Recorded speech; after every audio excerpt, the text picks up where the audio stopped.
Hello, so today we'll be talking about Emmett Till and the civil rights movement in the 60s and how he spurred that, how his death spurred that, and also kind of related to today in the Black Lives Matter movement. So Emmett Till was a 14-year-old teen from Chicago who was brutally murdered in Mississippi, and his mother sent him down to his Uncle Mose Wright's house.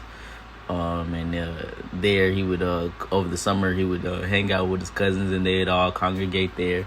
And that kind of reminds me of my days, because in the summertime my mom would send me to our grandma's house, and all the cousins, we'd meet up at the grandma's house over the summer, and some of the best times ever. So my reaction to this whole thing was it's actually just pretty painful to watch. It's one of those painful, dark histories you kind of like to forget, but it's important not to. I've heard this story many times before, whether it was parents, grandparents, or in school, and I always just felt so closely connected to this story, especially coming up, because I was always, at that time, a young man around that age, and I was just to think, that could have been me. What if that was me, coming up in the 60s.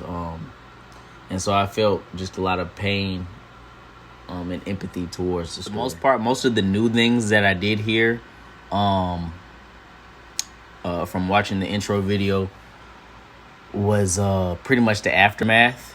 And I don't know if it was more that I forgot the aftermath or this was just the first time of me hearing it.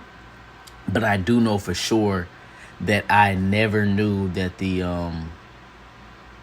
two men that killed Emmett Till wrote their story, an approved killing in Mississippi. I never knew that, and they actually told how and why they killed Emmett, and just to think about that was crazy. And so once I got that new information, I was able to make a connection to today. And today, I just want to say how important and how much I commend Emmett Till's mother, Mammy, for having the strength to fight to get her son back to Chicago, and have all those reporters, in her personal life like that, and just to get his image out to the world so that the world could never forget what they did to her son.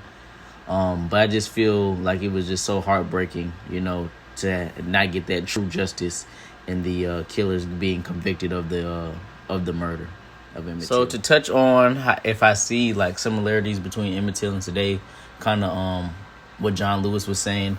I do see similarities between Emmett and the killing of today. But today's movement more deals with like police brutality and focuses on the killing of unarmed black civilians by the hands of police officers and not other white citizens, like how it was between Emmett Till and the two men. I feel like we've gotten past that for the most part. Most regular white people aren't just out here killing and lynching black people like how they were in the 60s and before that. So we've kind of moved past that, but we're now at the stage where it's unarmed black people getting killed by the hands of the police. So I would make more of a comparison to the killing of Trayvon Martin, who was another young black teen and who was also murdered in cold blood. And like Emmett's killers, George Zimmerman had all the evidence stacked up against him, yet he was acquitted. Also like Emmett's killers, Zimmerman had no remorse as to what he did. And you saw this through countless interviews afterward, how he was just profiting off of the entire event.